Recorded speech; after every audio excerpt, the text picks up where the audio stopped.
السلام علیکم عزیز طلبہ، کیسے مزاج ہیں؟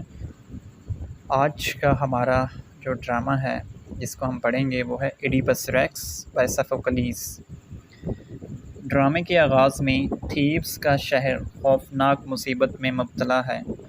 شہری طاعون سے مر رہے ہیں، فصلیں خراب ہو رہی ہیں، عورتیں بچوں کی پیدائش میں مر رہی ہیں اور ان کے بچے مردہ پیدا ہو رہے ہیں۔ پادریوں کا ایک گروپ ان کے بادشاہ اوڈیپس سے مدد مانگنے کے لیے شاہی محل میں آتا ہے، جس نے انہیں ایک بار خوفناک اسفنکس کے ظلم سے بچایا تھا۔ اوڈیپس نے پہلے ہی اپنے بہنوئی کریون کو دیوتا اپولو کے اوریکل کے پاس بھیجا ہے تاکہ معلوم کیا جا سکے کہ کیا کیا جا سکتا ہے۔ پس منظر: تھیبس پہنچنے سے پہلے پچھلے بادشاہ لائس کو پراسرار حالات میں قتل کر دیا گیا تھا اور قاتل کا کبھی پتہ نہیں چل سکا تھا۔ جب ایڈیپس تھیبس پہنچا اور شہر کو بچایا تو اسے بادشاہ بنا دیا گیا اور بیوہ ملکہ جوکاسٹا سے شادی کر لی، کریون کی بہن۔ اب کریون اوریکل کی خبروں کے ساتھ واپس آیا۔ شہر سے طاعون کو ہٹانے کے لیے لائس کے قاتل کو تلاش کر کے اسے سزا دی جانی چاہیے تھی۔ اوریکل کا دعویٰ ہے کہ قاتل اب بھی تھیبس میں رہ رہا ہے۔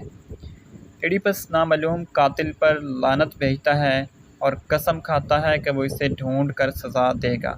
وہ تھیبس کے لوگوں کو جلا وطنی کی سزا کے تحت حکم دیتا ہے کہ وہ لائس کی موت کے بارے میں کوئی بھی معلومات فراہم کریں۔ ایڈیپس نے تحقیقات میں مدد کے لیے ٹائریسیس نابینا پروفٹ کو بھیجا ہے۔ ٹائریسیس آتا ہے لیکن ایڈیپس کو یہ بتانے سے انکار کرتا ہے کہ اس نے اپنے پیشین گوئی کے خوابوں میں کیا دیکھا ہے۔ ایڈیپس نے ٹائریسیس پر لائس کی موت میں کردار ادا کرنے کا الزام لگایا۔ ٹائریسیس غصے میں بڑھتا ہے اور کہتا ہے کہ ایڈیپس طاعون کا سبب ہے، وہ لائس کا قاتل ہے۔ جیسے جیسے بحث بڑھتی جاتی ہے، ایڈیپس نے ٹائریسیس پر الزام لگایا کہ وہ کریون کے ساتھ مل کر اس کا تختہ الٹنے کی سازش کر رہا ہے، جبکہ ٹائریسیس دیگر خوفناک چیزوں کی طرف اشارہ کرتا ہے جو ایڈیپس نے کیا ہے۔ اس بات پر یقین کر کے کہ کریون اسے معزول کرنے کی سازش کر رہا ہے، ایڈیپس نے اپنے بہنوئی کو ملک بدر کرنے یا پھانسی دینے کے اپنے ارادے کا اعلان کیا۔ جوکاسٹا اور کورس کا خیال ہے کہ کریون بے قصور ہے اور ایڈیپس سے درخواست کرتا ہے کہ کریون کو جانے دے۔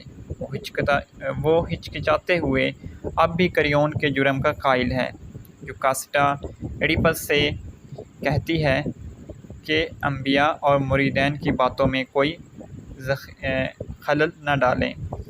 ایک مثال کے طور پر وہ اسے ایک پیشین گوئی بتاتی ہے جو اسے ایک بار موصول ہوئی تھی کہ لائس اس کا پہلا شوہر ان کے اپنے بیٹے کے ہاتھوں مارا جائے گا، اور پھر بھی لائس کو اجنبیوں نے مار ڈالا اور اس کے اپنے شیرخوار بیٹے کو پہاڑوں میں مرنے کے لیے چھوڑ دیا گیا۔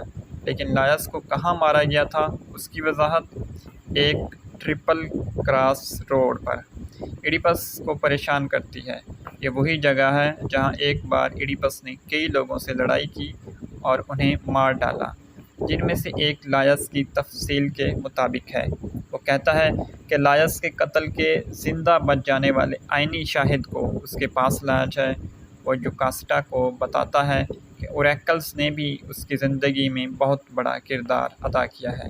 اسے ایک پیشین گوئی ملی تھی کہ وہ اپنے والد کو مار ڈالے گا اور اپنی ماں کے ساتھ سو جائے گا، یعنی ماں کے ساتھ اس کی شادی ہو جائے گی۔ یہی وجہ ہے کہ اس نے کورنتھ کو چھوڑ دیا، جس شہر میں اس کی پرورش ہوئی تھی، اور کبھی واپس نہیں آیا۔ کورنتھ سے ایک بوڑھا قاصد یہ خبر لے کر پہنچا کہ ایڈیپس کا باپ کنگ پولیبس بڑھاپے کی وجہ سے فوت ہو گیا ہے۔ اس سے ایڈیپس کی حوصلہ افزائی ہوتی ہے۔ ایسا لگتا ہے کہ اس کی پیشین گوئی پوری نہیں ہوگی، لیکن وہ پریشان رہتا ہے کیونکہ اس کی ماں ابھی تک زندہ ہے۔ قاصد اسے کہتا ہے کہ فکر نہ کرو، کورنتھ کا بادشاہ اور ملکہ اس کے حقیقی والدین نہیں تھے۔ جب ایک چرواہے نے پہاڑوں میں لڑکا پایا اور اسے قاصد کو دے دیا تو قاصد خود ہی ایڈیپس کو بطور بچہ شاہی خاندان کے لیے بطور تحفہ لایا۔ چرواہا وہی آدمی تھا جو ایڈیپس نے پہلے ہی لائس کے قتل کے عینی شاہد کو بھیجا تھا۔ یوکاسٹا ایڈیپس سے التجا کرتی ہے کہ وہ اپنی اصلیت کی تلاش ترک کر دے، لیکن ایڈیپس کا اصرار ہے کہ اسے اپنی پیدائش کی کہانی ضرور جاننی چاہیے۔ یوکاسٹا اذیت میں چیختی ہے اور اسٹیج چھوڑ دیتی ہے۔ چرواہا آتا ہے لیکن وہ نہیں بتانا چاہتا کہ وہ کیا جانتا ہے، صرف موت کے خطرے کے تحت وہ یہ ظاہر کرتا ہے کہ اس نے لائس اور یوکاسٹا کے شیرخوار بیٹے کو قتل کرنے کے حکم کی نافرمانی کی اور اس کی بجائے وہ بچہ میسنجر کو دے دیا۔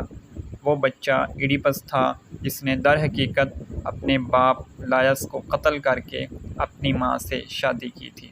ایڈیپس کو احساس ہوا کہ اس نے اپنی خوفناک پیشین گوئی پوری کر دی ہے۔ ملکہ یوکاسٹا نے خود کو مار ڈالا، وہ سوسائڈ کر لیتی ہے اور ایڈیپس غم کے عالم میں اپنی آنکھیں نکال لیتا ہے۔ وہ یوکاسٹا کے نقاب سے بریچز مطلب سوئیاں نکال کے اپنی آنکھوں میں چھپوتا ہے۔ اندھے اور غم زدہ ایڈیپس نے اپنی قسمت پر ماتم کیا۔ کریون ایک اوریکل سے مشورہ کرنے کے بعد ایڈیپس کی درخواست منظور کرتا ہے اور اسے تھیب سے نکال دیتا ہے۔ اس طرح ڈرامے کا اختتام ہو جاتا ہے۔